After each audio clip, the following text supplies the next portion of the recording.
दुनिया भर में जियो एक्सप्रेस न्यूज के नाजरीन को अपने न्यूज कास्टर मुज्जीन हुसैन बिलाल की तरफ से अस्सलाम वालेकुम।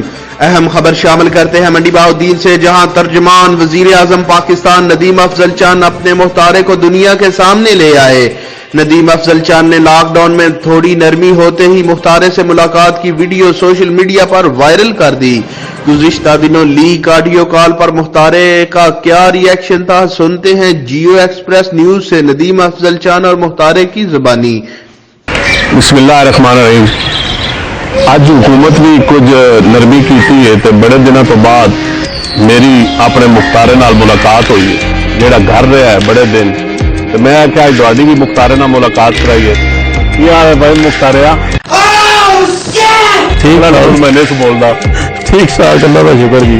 जो तू महसूस किया है घर 21-15-20 दिन दे रहे हैं हाफिजाबाद जी, की तू महसूस किया? मैं जी बड़ा दूसरा अच्छा महसूस किया जी। इन्नी देर तुहाडे नाल तकरीबन 2007 तो लैके हुण मैं आया वहाँ इन्नी यानी कि 15-20 दिन 21 दिन मैं कर रहा पहली दफा ते घर ही बड़ा अच्छा फील किया है। लेकिन तुहाडा जिहड़ा वो अल्फाज है फील घर बेगम ते बच्चियां खैर कबूल करनी, बेगम तो तंग पै गई नहीं कोई नहीं तंग पई।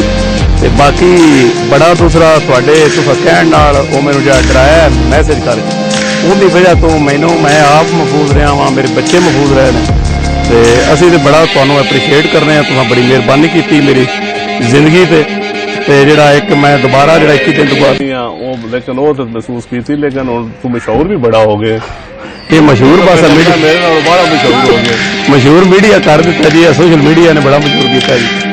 ये पॉजिटिव चला गया है। लोग पता नहीं किस नीयत तो कुछ सी जो मैं गलत रंग ले रहे थे। लेकिन ये कोरोना के हवाले नाल मैं तो अपने आप को खुद बड़ा महसूस चंगी तरह किया है। बड़ा अच्छा तुहाडा दूसरा तुहाडा कहना सी ते ना कोई गाल सी ना गल ना बात। लेकिन ये मैं दस गाल तो चलो ये तेरी मेरी जाती सी, वो तो कोई नहीं, मैं तो गाल रूटीन चो कढ़ दे नहीं। लेकिन तू मैंने दस तू इतने दिन जे रहा है तेन मैं मना करता भी सा। हुण वेख जेडे बंदे लोगों मिलते रहन करते रहन, लोग बीमार होए पैन, तू आदा है जी सियासत करो फलाना हुण दस का 21 दिन घर च महफूज रहे नाल तू की महसूस? नहीं बड़ा बेहतर है तुहाडा जिहड़ा तुहां कहा है वो तो मेरे वास्ते बहुत जबरदस्त रहा जी। मेरे बच्चों वास्ते मैं खुद अपने आप को बड़ा अच्छा फील पे करना वा।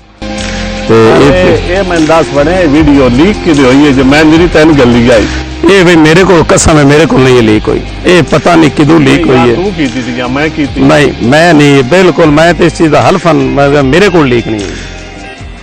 तेरे को नहीं लीक हुई तो यह कहता जी मेरे को भी नहीं लीक हुई।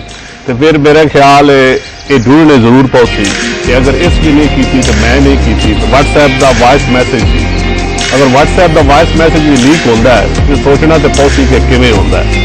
तो मुख्तारे के नाल जिथे बड़िया चीज़ा उत्थे अवेयरनैस कंपेन चली, इतने बड़िया चीज़ा होर लोगों में तो मैं तो बेहतर अवेयरनैस कंपेन नहीं थी चल सकती। और ठीक है, लेकिन मेरा एक पर्सनल मैसेज थी।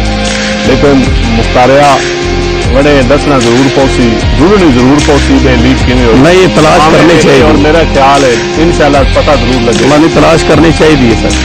बड़ी बड़ी मेहरबानी जनाब तुहाडी। मैं क्या लोग में तो कुछ लिया कि मुख्तारे नाल मुलाकात नहीं हुई। मैं क्या क्योंकि मैं भी बड़े दिनों बाद हाफिजाबाद होना आया तो मैं क्या मैं तुहाडी दे नाल आप ही मुलाकात करा। कैमरामैन साकिब शेहू और न्यूज कास्टर मुज्जीन हुसैन बिलाल के साथ रिपोर्ट मैं रकील अहमद पोमी, क्राइम रिपोर्टर जियो एक्सप्रेस न्यूज फालिया।